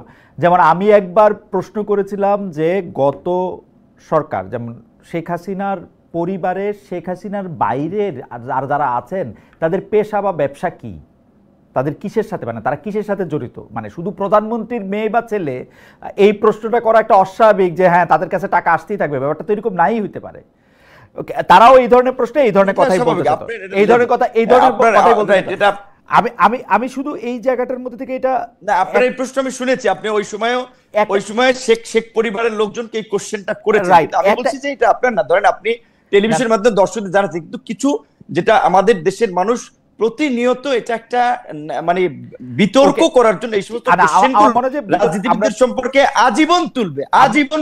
আমার মনে হয় যে এইটা আমরা একটু এই শেষ করে দিই, দুইটা খালি আপনি ছোট ছোট করে যদি উত্তর দেন যে গণ অধিকার পরিষদ থেকে আপনি কোনো টাকা নেন কিনা, দুই হচ্ছে আবার এটা নেন কিনা, এটা ছোট করে বলেন। গণ অধিকার পরিষদ রাজনৈতিক দলে তো বিভিন্ন মানুষ চাঁদা দেয় বা তার মতো করে তারা অর্থ সাহায্য করে, সেটা থেকে আপনি টাকা নেন কিনা গণ অধিকার পরিষদ? না, আমি যেহেতু ধরেন আমার বয়স অল্প এবং অত্যন্ত প্রতিকূল সময় বাংলাদেশের ইতিহাসে এরকম ভাবে কোন রাজনৈতিক দল তৈরি হয়নি, সরকারে না থেকে সরকারের সহযোগিতা ছাড়া একেবারে অত্যন্ত প্রতিকূল সময়ে যে সমস্ত দলগুলো তৈরি হয়েছে, বাংলাদেশের বড় বড় দলগুলো ম্যাক্সিমাম কিংস পার্টি, সেটা বড় বড় পার্টি সহ আপনি দেখেন তাদের ইতিহাস বাংলাদেশে, আমি এটা গর্ব করে বলতে পারবো যে একমাত্র আমরা স্রোতের বিপরীতে লড়াই সংগ্রাম করে জিরো থেকে আজকের এই অবস্থানটা তৈরি করেছি। তো আমার দলের যেহেতু আমি সভাপতি, বরঞ্চ দলের কর্মীরা বিপদে পড়লে তাদের ওই ছাত্রলীগ আমলে মায়ের খেয়ে চিকিৎসার জন্য আমারই সহযোগিতা করা লাগতো। আমি কিভাবে করতাম, আমাদের কিছু ওয়েল উইশার তারা হেল্প করতো, আমরা নিজেরা কিছু দিতাম। এবং আমি এইটুকু আপনাকে আজকের এই প্রোগ্রামে চ্যালেঞ্জ করে বলছি, সারা দেশের মানুষ বিদেশের মানুষ যারা দেখছে, যদি 5টা মানুষ যদি প্রুভ করতে পারে অভিযোগ দিয়ে যে ভিপি নূরকে আমরা ফাইন্যান্স করেছি, সে সেটা মিসইউজ করেছে, রাজনীতি ছেড়ে দেব। কিন্তু আগে ছাত্রলীগ গুজব ছড়াইতো, দেখেন শুনেন এই যে বটম লাইনে নূর অনলাইনে এটা করে, এখন আবার আমি বলি ভাই একটু বলি যে দুঃখজনক যে আমার ওই আঞ্চলিক ঘটনা নিয়ে জেলা ছাত্র দলের ছেলেরাও আমার বিরুদ্ধে স্লোগান দেয় যে বিকাশ নূরের চামড়া তুলে নেবো আমরা। তো আমি খুব হাসি যে আগে ছাত্রলীগ এই স্লোগান দিত, এখন আমাদের ছাত্র দলের সহযোদ্ধারা যাদের সাথে একসাথে জুলাই আন্দোলন করেছি তারা ওই স্লোগান। জনাব নূর, তার মানে হচ্ছে গণ অধিকার পরিষদ থেকে আপনি টাকা নেন না, তাই তো? আমি টাকা নেই না, আমাদের কোন নেতারাই দলের তো বলতে গেলে টানপ্রনের মধ্যে চলতে হয়, কারণ আমাদের তো এরকম শিল্পপতি নাই, এমপি নাই, মন্ত্রী নাই, সবসময় টানপ্রনের মধ্যে দিয়ে চলতে হয়। অনেক সময় যে আমরা যে প্রশ্নটার জবাব মেইনটেইন করে মালিকের সাথে কথা বললেও জানতে পারবেন ঠিকঠাক মতো আমরা ভাড়া অনেক সময় দিতে কষ্ট হয়। আচ্ছা ঠিক আছে। আর 2 নম্বর প্রশ্ন হচ্ছে যে আপনি কি সত্যি সত্যি, মানে ওইটা আপনাকে গত বছরও না তার আগের বছরও যখন এটা নিয়ে কথা উঠছিল, ছাত্রলীগের ওরা যখন কথা উঠছিল তখন আমি প্রশ্ন করছিলাম, আবারও একটু প্রশ্ন করি, আপনার সাথে কি আসলেই কোনো মোসাদ এজেন্ট কথা বলছিল? ওই যে যেই লোকটার ছবি দেখা যাচ্ছিল আপনার সাথে, তিনি কি ইসরায়েলের লোক? আচ্ছা শুনেন, এটা ইয়েস, এই কোশ্চেনটা আমি আপনারা যেটা বলতে চাই যে দেখেন, এইটা নিয়ে বাংলাদেশে এবং আপনারও অন্তত 4 থেকে 5টা প্রোগ্রাম আমি কথা বলেছি।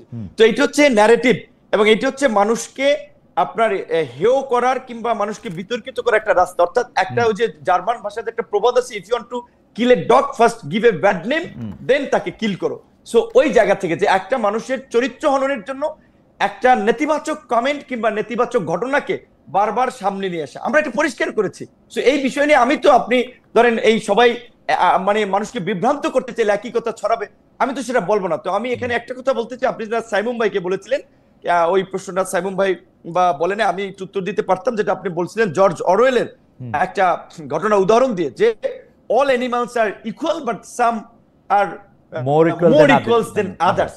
তো ইয়েস ইয়েস, তো এইটা হচ্ছে, এটা বাংলাদেশের প্রেক্ষাপটে এই গত 53 বছরেও তাই ছিল এবং এখনো আছে, ভবিষ্যতে কতদিন থেকে আমি জানি না। কারণ হচ্ছে এই কথা বললাম যে আমরা যতই ন্যায় বিচারের কথা বলি, আমরা যদি সুশাসনের কথা বলি, বাংলাদেশের রাজনীতিতে 50 বছরের ইতিহাসে এখন পর্যন্ত যাদের মুসলমান আছে, যারা রাজনৈতিকভাবে সাংগঠনিকভাবে যাদের সংগঠন বড়, তারা অনেক ক্ষেত্রে পাওয়ার মিসইউজ করে, প্রভাব বিস্তার করে সেইটা বাংলাদেশে এখনো বলবৎ আছে। আপনি যেটা Okay. ইনফরমালি বলেছিলেন সম্ভবত, রাইট। যে 5ই আগস্টের পরে রাজনৈতিক সংস্কৃতির পরিবর্তন হয় নাই, আগের মতো পেশি শক্তি আধিপত্য বিস্তার রাজনীতি পরিবর্তন হয় নাই। Alright. সবচেয়ে দুঃখজনক যে আজকে এই গণমাধ্যম, আগে আওয়ামী লীগের দালালি করেছে, এখনো গণমাধ্যমগুলো একটা নির্দিষ্ট শ্রেণী পেশার মানুষের হাতে বন্দী।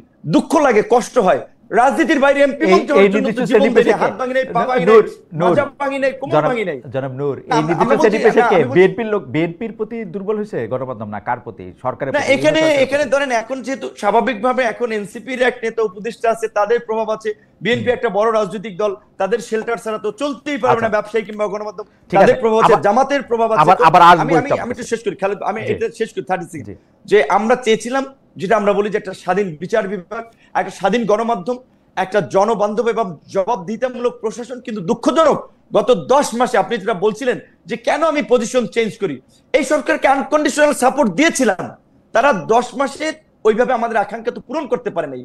তারা পেরেছে যে প্রশাসনের মধ্যে একটা পরিবর্তন আনতে, রাজনৈতিক সংস্কৃতির পরিবর্তন আনতে, গণমাধ্যমকে ওইভাবে শক্তভাবে দাঁড় করাতে। সব আগের মতোই একটা পরিস্থিতির দিকে যাচ্ছে। তাহলে কি আমরা আবার এই সরকারে কি দোষ? আন্দোলন করবো, আবার জীবন দেবো, আবার রক্ত ঝরাবো? নূর, সরকারে কি দোষ? আপনারা তো প্রতি পদে পদে, আপনি না মানে প্রতি পদে পদে সরকারকে বিক্ষোভ সমাবেশ, তারপরে বৈপরীত্য, এগুলি বিক্ষোভ সব করতেছেন। এই রকমের অভ্যুত্থান পরবর্তী সময়ে এদের উচিত ছিল একটা জাতীয় সরকার করা। আপনি এই পুরো উপদেষ্টা পরিষদে 5টা লোক দেখাতে পারবেন না যাদের জন্য শক্ত অবস্থান আছে। আপনি এই আপনার ভাই সাইমুম ভাই যেটা বলেছেন সেই কথাটি, হ্যাঁ, ওই যেটা আমি বলতে চাইছিলাম, কেন নির্বাচন নিয়ে এই উত্তপ্ত পরিস্থিতি, যেটা আপনি বললেন যে ফেব্রুয়ারি থেকে এপ্রিল 2 মাসের ব্যবধানে তৈরি হলো। কথা বলতে গেলে অনেক কথাই আসে, আমি সংক্ষেপে বলি। সাইমুম ভাই যেটা বলেছেন পরের বার বলেন, আমরা একটু অনুষ্ঠানটা একটু বাড়ায় নিব, অনুষ্ঠানটা একটু বাড়ায় নিব। আপনি একটু পরে একটু বললেন, কারণ হচ্ছে যে দুইটা তিনটা বিষয় আছে, আমরা একটু বাড়ায় নিব অনুষ্ঠানটা। ডক্টর পারভেজ, দুইটা বিষয় নিয়ে যদি আপনি একটু কুইক মন্তব্য করেন। একটা হচ্ছে জনাব ইশরাক, যিনি নিজেকে মেয়র একরকম ঘোষণাই করেছেন, পিছনে মেয়রের ব্যানার নিয়ে সামনে বসছেন, সেইটা নিয়ে আসলে বিএনপি কি মনে করে বা আপনি কি মনে করেন, এই ইশরাক সিচুয়েশনটা নিয়ে যদি একটু বলতেন। আমি প্রশ্নটা বড় করতে চাই না। আর দুই হচ্ছে আওয়ামী লীগের কার্যক্রম এখন নিশ্চিত, এটা একদম স্পষ্ট যে আওয়ামী লীগ এই ইলেকশনে অংশ নিতেছে না। বিএনপির যারা আপনারা তাত্ত্বিক এবং নীতি নির্ধারক আছেন, তারা কি একটা ফাংশনাল বিরোধী দল খোঁজ করতেছেন কিনা, নাকি এরকম একটা ভাব আমাদের সঙ্গে থাকলে থাকো, না থাকলে নাই? কারণ আপনারা বুঝতেই পারতেছেন বিপুল পরিমাণে বিপুল সংখ্যাগরিষ্ঠ দিন আপনারা আসবেন, সুতরাং কে আপনাদের বিরোধী দল হবে বা কে দলের মধ্যে থাকবে, এইটার একটা রেখাচিত্র অঙ্কন করা হইতেছে কিনা? বিরোধী দল হিসেবে আপনি কাকে দেখেন? ধন্যবাদ খালেদ ভাই। জি, ধন্যবাদ খালেদ ভাই। আমি এই দুইটা কোশ্চেনের অবশ্যই উত্তর দিব। তার আগে আমি একটু নূর ভাই যে কথা বললেন সেটা সূত্র ধরে কিছু বিষয় বলে তারপরে ওই প্রশ্নে যেতে চাই। খুব বেশি সময় আমি নিব না। প্রথম যে বিষয়টি, যেটি আপনিও বলেছেন, যে গত 15 বছরে আমরা বাংলাদেশে একটি প্রশ্নাতীত বা আনকোশ্চেনেবল একটা রয়্যাল রেজিমের আমরা শাসন দেখেছি।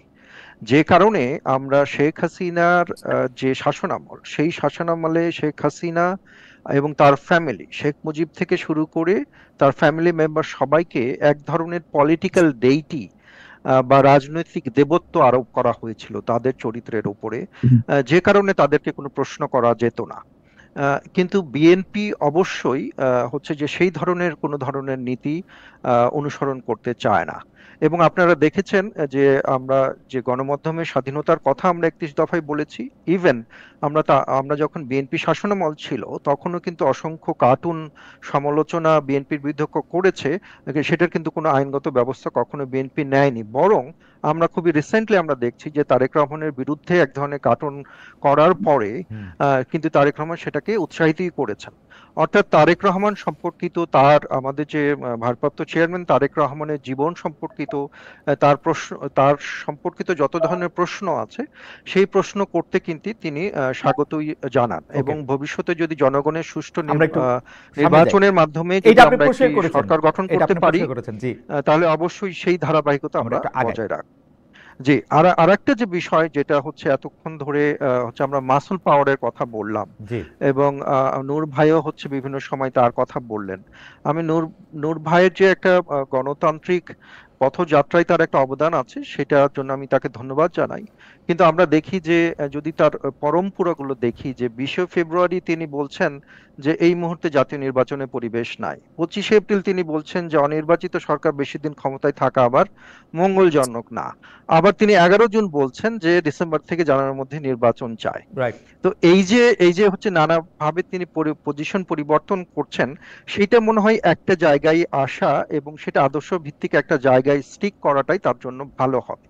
এখন যে মাসল পাওয়ারের কথা বললেন বা পলিটিক্যাল ভায়োলেন্সের কথা বললেন, এটা কিন্তু এক্সক্লুসিভলি বিএনপি বড় দল বলে হয়তো বিএনপির বিরুদ্ধে অভিযোগ অনেক আসছে। রিসেন্টলি আমরা এনসিপির হচ্ছে একটা তালিকা দেখেছি, হ্যাঁ, যেখানে 123 জনের মতো হচ্ছে যে বিএনপি কে অভিযুক্ত করা হয়েছে হত্যাকাণ্ড ইত্যাদি বা বিভিন্ন মাসল পাওয়ার ইউজ করা হয়েছে সেখানে।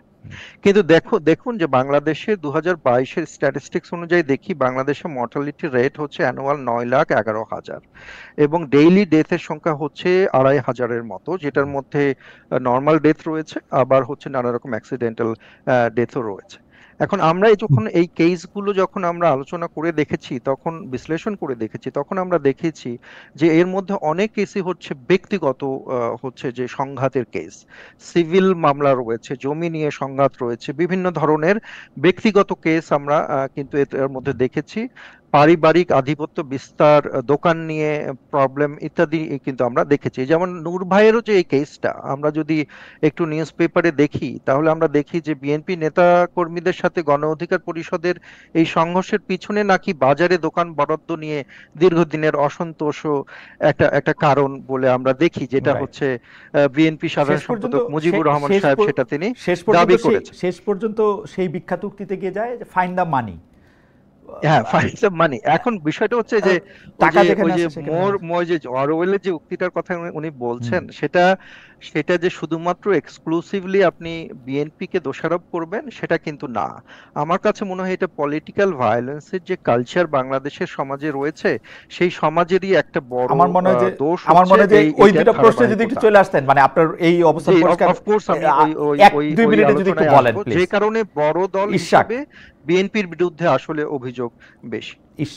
কিন্তু তাই বলে যে এনসিপি বা জামাত বা গণ অধিকার পরিষদ পিছিয়ে রয়েছে তাদের স্কেল অনুযায়ী, সেটা কিন্তু না বলে আমি মনে করি। যদি সুযোগ দেন পরে আমি এটা আমার এখন ইশরাকের যে প্রসঙ্গ, নূর বলবেন এটা নিয়ে, ইশরাকের যে প্রসঙ্গটা আপনি বললেন, এখন ইশরাকের প্রসঙ্গে আসলে আমরা একটা বড় ধরনের আলোচনার যে পার্সপেক্টিভ, সেই পার্সপেক্টিভে আমরা ইশরাককে আমরা ভিকটিম বানাচ্ছি না, ইশরাককে আমরা দোষী বানাচ্ছি, ইশরাককে আমরা ব্লেম করছি যে তিনি কেন নিজেকে হচ্ছে মেয়র হিসাবে বলছেন, তাই না? কিন্তু আমার কাছে মনে হয় এই ঘটনা ইশরাক তো একজন ভিকটিম।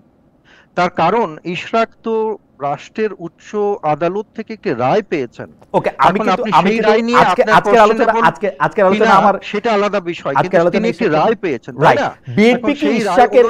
আমাদের ব্লেমটা করা উচিত সরকারকে, যে তারা কেন এই শপথ গ্রহণ অনুষ্ঠানকে দিনের পর দিন পিছিয়ে দিয়ে এইরকম একটা পরিস্থিতি তৈরি করছেন। আমাদের ব্লেম করা উচিত উপদেষ্টা আসিফকে, যে কেন তিনি এই পজিশনটার জন্য এইরকম একগুঁয়ে মনোভাব কেন তিনি পোষণ করছেন। ইশরাক হোসেনের পাশে আছেন এটাতে না, এখন ইশরাক হোসেন এই যে মেয়র যে পজিশনটা, সেটা তো অবশ্যই হচ্ছে যে আমরা দলীয় বিবেচনায় কেন আমরা দেখি, এটা তো একটা আদালতের রায় সরকার মানছে কিনা, সেই বিবেচনায় তো আমাদের এটা দেখা উচিত। এবং আদালতের রায় সরকার মানছে না, এটা এক ধরনের আদালত অবমাননাও বলে আমি মনে করি। এবং এই ক্ষেত্রে আমি মনে করি যে ইশরাকের হচ্ছে রাইটফুল এক ধরনের অধিকার কিন্তু তার রয়েছে। আর সেকেন্ড যে বিষয়টা আপনি আওয়ামী লীগ ব্যান করার বিষয়ের যে কথাটা বললেন, যে মানে বিএনপি কি অলরেডি তার বিরোধী দলে কে থাকবে, তার সাথে কে থাকবে, এইরকম একটা ম্যাপিং করতেছে? কারণ বিএনপি যেহেতু এককভাবে ক্ষমতা, আমরা তো জানি না যে বিএনপি এককভাবে ক্ষমতায় আসবে কিনা। আমরা মনে করি যে একটি সুষ্ঠু নির্বাচনের মাধ্যমে এটা গণ অধিকার পরিষদও ক্ষমতায় আসতে পারে, এটা জামাত ইসলামী ক্ষমতায় আসতে পারে, এটা এনসিপিও ক্ষমতায় আসতে পারে, এটা বিএনপিও ক্ষমতায় আসতে পারে। কিন্তু আমি আপনার প্রশ্নটা আমি বুঝতে পেরেছি। এই প্রশ্নটা হচ্ছে যে বিএনপির যেহেতু একটি বড় দল এবং এর আগে ক্ষমতায় আসার এক ধরনের অভিজ্ঞতা বিএনপির রয়েছে, তারা দেশ পরিচালনা করেছেন এবং গ্রাম পর্যায় পর্যন্ত একমাত্র বিএনপিরই সরব এবং শক্তিশালী উপস্থিতি রয়েছে। তো সেক্ষেত্রে অবশ্যই আমরা এমন কোনো সংসদ চাবো না যে সংসদে হচ্ছে কার্যকরী বিরোধী দল নাই। কারণ কার্যকরী বিরোধী দল ছাড়া একটি কার্যকরী শাসন ব্যবস্থা, মানে একটি সুশাসন বা গুড গভর্নেন্স একটি দেশে থাকতে পারে না। আমরা মনে করেছিলাম যে জুলাই, আমার প্রশ্নটা ছিল যে একটা কার্যকরী বিরোধী দল বিএনপি খুঁজতেছে কিনা, মানে একটা আওয়ামী লীগ যেমন একটা বিরোধী দল খুঁজে বের করছিল, জাতীয় পার্টিকে একটা খুঁজে বের করবে, একটি কার্যকরী বিরোধী দল যখনই বিএনপি খুঁজে বের করবে এবং বিএনপি সেটাকে প্যাট্রোনাইজ করবে, তখনই তো সেটার বিরোধী দল থাকছে না। আপনি যখনই প্যাট্রোনাইজ করবেন কোনো বিরোধী দলকে, তখন তো হচ্ছে আপনার ডোমেস্টিক পেট বিরোধী দলে সে পরিণত হবে, তাই না? অতএব সেটা হতে হবে বটম আপ। সেটা আমরা মনে করেছিলাম জুলাই আগস্টের গণ অভ্যুত্থানের পরে এনসিপির এই ধরনের একটি পটেনশিয়াল রয়েছে, কিন্তু আমরা অত্যন্ত দুঃখের সাথে খেয়াল করলাম যে যে জাতীয় ঐক্যের কথা আমরা চিন্তা করছিলাম, যে ধরনের ভবিষ্যতের কথা আমরা চিন্তা করছিলাম, যে ছাত্র জনতার ভিত্তিতে আমরা একটা বিএনপির মতো একটা সেন্ট্রিস্ট পলিটিক্যাল পার্টি আমরা যদি পারি তাহলে পরে আবার আসবো আপনার কাছে, সেটা অবশ্য সম্ভাবনা কম। জনাব নুরুল হক নূর, অনেকগুলি প্রশ্ন ডক্টর পারভেজই আপনার দিকে ছুটে দিয়েছেন, আপনি সেগুলি যদি অ্যাড্রেস করেন আমি পরের কথায় পরে আসছি। জনাব নুরুল হক নূর। না, পারভেজ ভাই খুব বেশি প্রশ্ন ছুড়ে দেয় নাই, দুটো বিষয় একটু বলার আছে। একটা যেমন বলেছেন যে ওই যে পাওয়ার পলিটিক্স, মাসেল পাওয়ার, পেশি শক্তি, এইটা ঠিক যে যার যেখানে মানে ওই ধরনের সাংগঠনিক কাঠামো আছে তারা কিছুটা হলেও অনেকে চেষ্টা করছে, সেটা আমি কিন্তু পরিষ্কার বলছি। যেমন টিভি চ্যানেল বা মিডিয়া হাউস দখলে বিএনপিও তার প্রতিনিধি বসাচ্ছে, জামাতও বসাইছে, এনসিপিও বসাইছে। তিন দলের বাইরে অন্যদের খুব বেশি সুযোগ নেই, যেমন আমাদের ধরেন ওইটার সুযোগ নাই।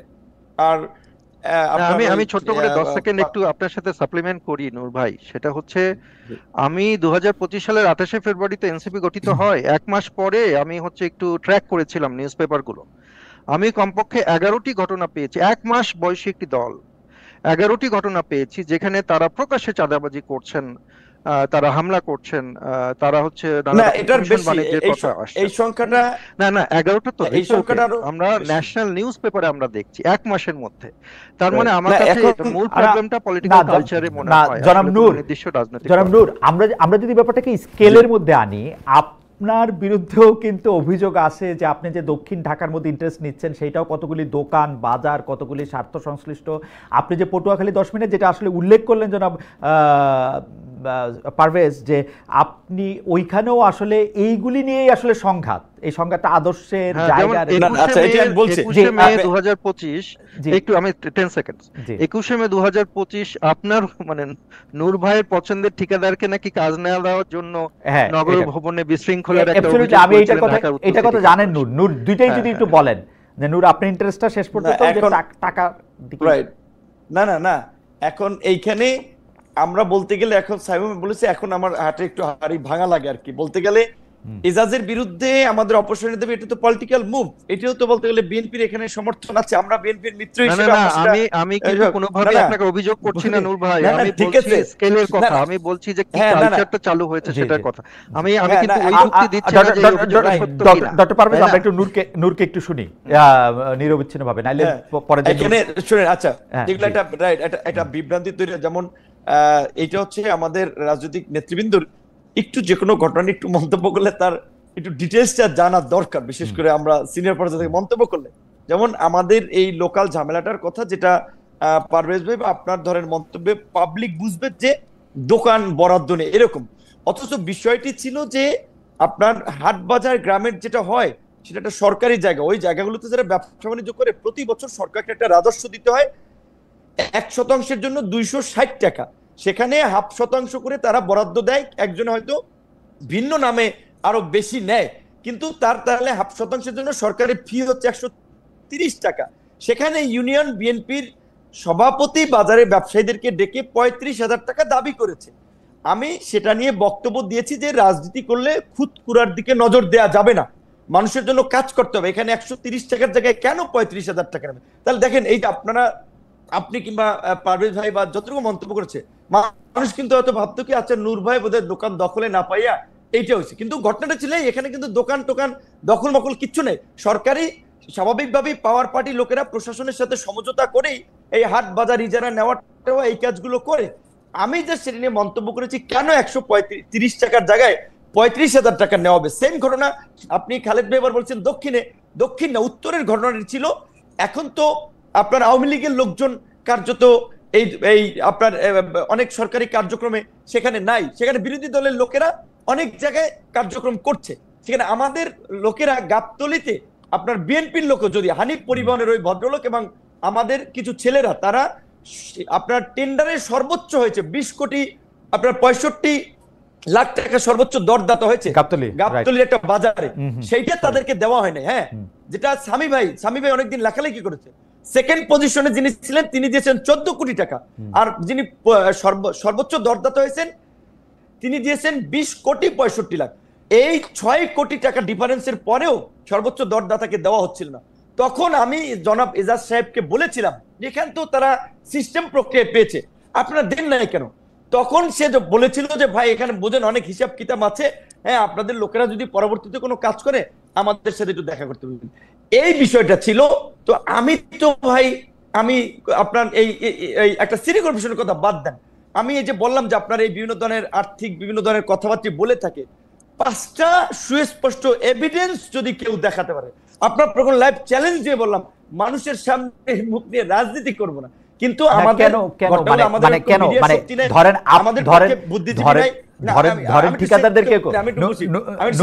আমি একটু প্রশ্নটা করি, কেন অসুবিধা কি? মানে রাজনৈতিক দলকে তো ঠিকাদাররা সমর্থন করতেই পারেন, বা আপনাদের দলের মধ্যে লোক তো ঠিকাদারি করতেই পারেন, সেইটা এবং ওই ঠিকাদার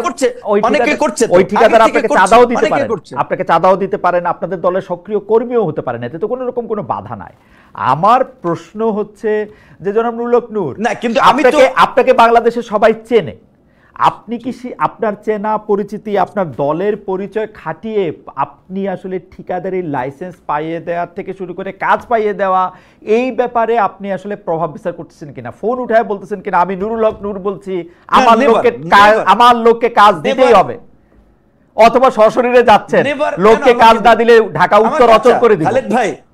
খালেদ ভাই আচ্ছা বলেন, আমি কি সরকারি দল এনসিপি, বিরোধী দলকে প্রধান বিরোধী দল বিএনপি, বিএনপির লোকের এক জায়গায় গেলে অফিসার আমাকে কেন দেবে? আমার কি আছে বলেন, আমার কি আছে? আমার আমাকে ছোট করা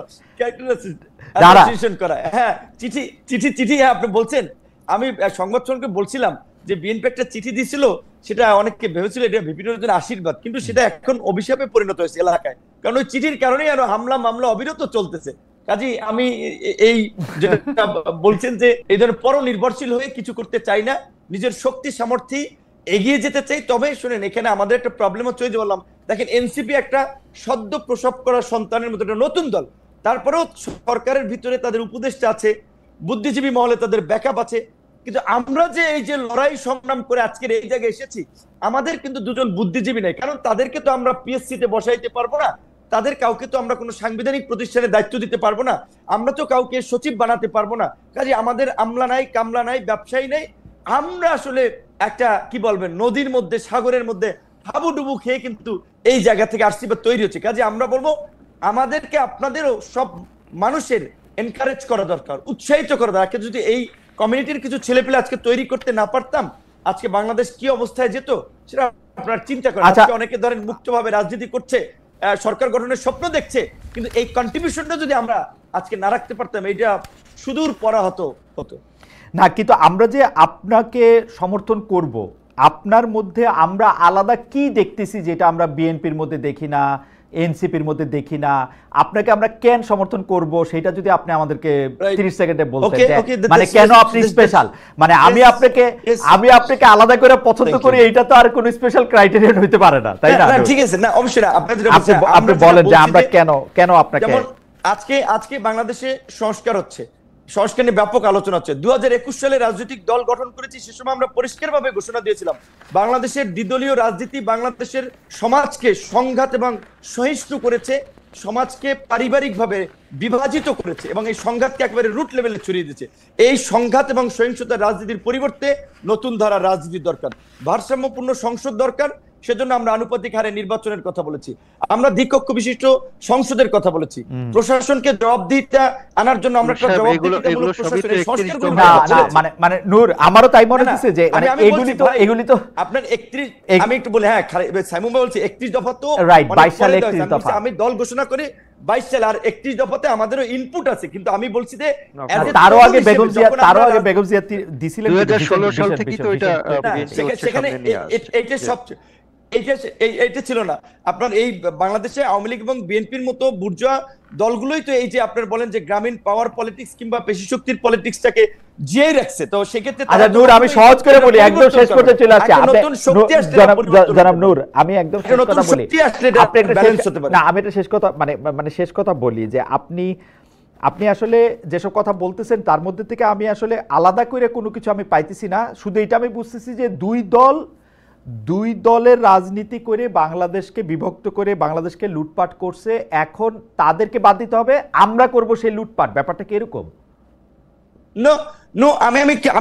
আমার গ্রামে অনেক বক্তব্য আমি একটা কথা বলি যে যারা ভালো মানুষ তাদেরকে আপনারা রাজনীতিতে সাপোর্ট করেন, সেটা আমার দলে থাকলে অন্য দলে থাকলে। আমরা চাই রাজনীতিতে একটা গুণগত পরিবর্তন হোক। আজকে দেখেন কোন কলেজ বিশ্ববিদ্যালয়ে ছাত্র সংসদ নির্বাচন নেই, অছাত্ররা ছাত্র রাজনীতি করে, এবং ছাত্র রাজনীতি যখন যে দল ক্ষমতায় থাকে ক্যাম্পাসকে একটা মিনি ক্যান্টনমেন্টে পরিণত করে। আমরা বলছি যে কলেজ বিশ্ববিদ্যালয়ে নিয়মিত ছাত্র সংসদ নির্বাচনের মাধ্যমে একটা সুস্থ ধারার আমাদের আর সময় নাই নূর, আমাদের আর সময় নাই, আমাদের 30 সেকেন্ড শেষ করছি খালেদ ভাই। আমরা পজিটিভ পলিটিক্সের মাধ্যমে আমরা দেশ এবং সমাজকে পরিবর্তন করতে চাই। সেক্ষেত্রে বিদ্যমান সিস্টেমকে চাইলেই রাতারাতি আমরা পরিবর্তন করে দিতে পারবো না, কিন্তু এটা ঠিক যে পুরানো পলিটিক্স দিয়ে এটা কোনোভাবেই পরিবর্তনটা সম্ভব না। আমাদের আর সময় নেই, সেটা তো আমরা আছি, বিএনপির সেই প্রোগ্রামের সাথে তো আমরা আছি। আমরা তো দফাতে ধরেন বিএনপির ছিল 10 দফা, ডক্টর পারভেজ আমাদের হাতে একদম সময় নাই, আমাদের হাতে একদম সময় নাই। আমরা জনাব নুরুল হক নূরকে আবার একটু 30 সেকেন্ড শুনবো, আপনি যদি এখন 15 সেকেন্ড বলেন কি বলতে দিছিলেন। জি জি, অনেক অনেক ধন্যবাদ। আমার একটু বেশি দেন, সাইমুম ভাই বড় দলের না, মানে 30 সেকেন্ড দিলে তো তারে আর টাইম নাই। জি ডক্টর পারভেজ, অনেক অনেক ধন্যবাদ। তো এখন হচ্ছে বাংলাদেশে যে ভবিষ্যৎ বাংলাদেশ করার কথা বাংলাদেশ জাতীয়তাবাদী দল বিএনপি বলছে, সেখানে যে সংস্কার প্রস্তাবগুলো বিএনপি দিচ্ছে তার কিন্তু একটা গুরুত্বপূর্ণ অংশ রয়েছে। আমরা মনে করছি যে বাংলাদেশের জনগণের সাথে সম্পৃক্ত যে পরিবর্তনগুলো করা দরকার। অনেকেই দাবি করেন যে বিএনপি নাকি সংস্কার চায় না, কিন্তু আপনারা জানেন যে সংস্কারের ধারক ও বাহক আসলে বিএনপি। 2016 ভীষণ 2030 থেকে শুরু করে 2022 থেকে শুরু করে এবং আমরা এখন পর্যন্ত আমরা দেখছি। তো এখন এই যে পরিবর্তনটা কোন জায়গায়, যেটা হচ্ছে যে ওই নূর ভাইও বলছিলেন যে আসলে বিএনপির যে সামনের যে রাজনীতি, সেই রাজনীতিতে তারা হিউম্যান ডেভেলপমেন্ট ইন্ডেক্স বা মানুষের প্রাত্যহিক জীবনের যে উন্নয়ন, সেটা স্বাস্থ্যের উন্নয়ন, সেটা শিক্ষার উন্নয়ন এবং হচ্ছে নারীর ক্ষমতায়ন ইত্যাদি যে মানুষ সম্পর্কিত যে উন্নয়নগুলো রয়েছে, সেই উন্নয়নগুলো সামনের দিনে বিএনপি অনেক ধন্যবাদ এবং নতুন বাংলাদেশ গড়ার পথে হচ্ছে বিএনপি এগিয়ে যাবে, এই আশাবাদ ব্যক্ত করি আমি আমার কথা শেষ। ডক্টর পারভেজ, আপনাকে অনেক ধন্যবাদ। জনাব নুরুল হক নূর, আপনি প্লিজ 1 মিনিটে শেষ করেন, মানে আমাদের আসলে অনেকটা সময় পার হয়ে গেছে, যে আপনি আপনার দলের নতুন ভিশন কি দেখেন। জি রাইট, আমরা এটাই বলবো, প্রথমত আমাদের দেশে আমাদের দেশের রাজনীতি একটা করাপ্টেড রাজনীতি। এই করাপ্টেড রাজনীতির অবশ্যই পরিবর্তন করতে হবে। তার জন্য প্রথমত ভালো মানুষকে রাজনীতিতে নিয়ে আসতে হবে, ভালো মানুষকে রাজনীতিতে আপনার জায়গা করে দিতে হবে এবং জনগণকেও তাদের সাথে থাকতে হবে, সেটা যেই দলেরই হোক না কেন। আমার কথা হচ্ছে আমার পরিবর্তে অন্য আরো অনেক দল তো আছে, তারাও যদি ভালো কিছু করে তাহলে তো আমরা চাই সোসাইটির পরিবর্তন, আমরা চাই একটা নিরাপদ, আমরা চাই একটা দেশ, আমরা চাই একটা সমাজ, আমরা একটা সংঘাত সহিংসতা মুক্ত একটা রাজনৈতিক পরিবেশ। এখন এখানে বিএনপির সাথে তো আন্দোলনটা, যুগপৎ আন্দোলনটা, লড়াইটা আমরা আওয়ামী লীগের আমল থেকে করেছিলাম। বিএনপি একটা বড় দল, আমরা তো বিএনপির মধ্যে এই ধরনের উদার একটা বড় ধরনের পরিবর্তন আমরা দেখতে চাই, কিন্তু বাস্তব হচ্ছে যে বিএনপির সিনিয়র নেতৃবৃন্দ অত্যন্ত যে সুন্দর সাবলীল ভাবে যেভাবে দেশবাসীকে মেসেজ দেওয়া, সমাজে একটা শান্তি শৃঙ্খলা রক্ষার জন্য নেতাকর্মীদের আহ্বান জানাচ্ছেন, বাস্তব কথা হচ্ছে বিএনপির তৃণমূল কিন্তু এটা শুনছে না। কাজেই সেক্ষেত্রে আপনি যেটা বলছিলেন যে একটা ভালো বিরোধী দল কিংবা একটা ভারসাম্যপূর্ণ রাজনীতি না হইলে কিন্তু বিএনপি ক্ষমতায় গেলেও বিএনপি কিন্তু আওয়ামী লীগের মতো একটা হয়ে যেতে পারে। সেক্ষেত্রে সাইমুম পারভেজ ভাইয়ের মতো মাহাদি আমিনের মতো ইয়ং মেধাবী অনেক তরুণ লোক আছে বিএনপির ভারপ্রাপ্ত চেয়ারম্যান জনাব তারেক রহমানের পাশে। আমরা আশা করি তাদের মাধ্যমে এই খুব সুন্দর ধরনের বলেছেন progressive চিন্তা ভাবনায় BNP যাবে এবং রাজনীতিতে একটা পরিবর্তন আসবে, দেশ একটা সঠিক পথে এগিয়ে যাবে। আমিও এই কথা আমরা বিএনপিকেও সহযোগিতা করতে চাই। রাইট, আমি আপনার কথা দৃঢ়ভাবে বিশ্বাস করি। গণঅধিকারের মতো যারা সিমিলার আমি মাইন্ডেড দৃঢ়ভাবে বিশ্বাস করি যে আপনাদের মতো যারা আছেন তারা আসলে যদি ভালো থাকেন আমাদেরকেও ভালো আপনারাই রাখতে পারবেন।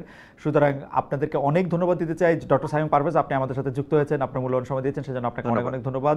জনাব নুরুল হক নূর, আপনার ব্যস্ততার মধ্যেও আপনি যে আমাদের সময় দিয়েছেন এবং অনেকগুলি প্রশ্নের জবাব দিয়েছেন, অংশগ্রহণ করেছেন আলোচনায়, সেজন্য আপনাকে অনেক অনেক ধন্যবাদ।